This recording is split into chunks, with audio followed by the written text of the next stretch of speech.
కెనడాలో రోజురోజుకి రాజకీయం అయితే వేడెక్కుతోంది.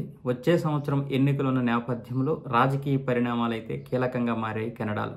జస్టిన్ ట్రూడో ప్రస్తుతం ప్రధానమంత్రిగా ఉన్నటువంటి ఈయన నిన్నైతే ప్రధానమంత్రి పదవికి రాజీనామా చేస్తాను, అయితే పార్టీ కొత్త అధ్యక్షుడిని ఎన్నుకున్న తర్వాత ప్రధానమంత్రి పదవికి అలాగే పార్టీ సభ్యత్వానికి రాజీనామా చేస్తానని ప్రకటించాడు. దీంతో కొత్త అధ్యక్షుడిని వెతికే పనిలో పార్టీ నిమగ్నమైంది.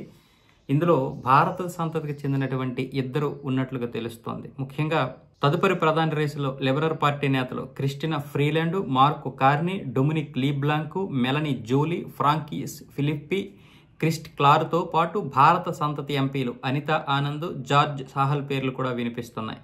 తమిళ పంజాబీ మూలాలున్న 57 ఏళ్ల అనితా ఆనంద్ ఆక్స్ఫర్డ్లో ఉన్నత విద్యనైతే అభ్యసించారు. 2019లో ఓక్ విల్లే నుంచి ఎంపీగా ఎన్నికైన వెంటనే ట్రూడో క్యాబినెట్లో చోటు దక్కించుకున్నారు. ఇక భారత సంతతికి చెందినటువంటి జార్జ్ సాహల్ ప్రస్తుతం హౌస్ ఆఫ్ కామన్స్ సభ్యుడిగా ఉన్నారు. సహజ వనరులపై ఏర్పాటు చేసిన స్టాండింగ్ కమిటీకి ఈయనైతే నేతృత్వం వహించారు. సిక్కులు కాకస్కు అధ్యక్షుడిగా పనిచేశారు.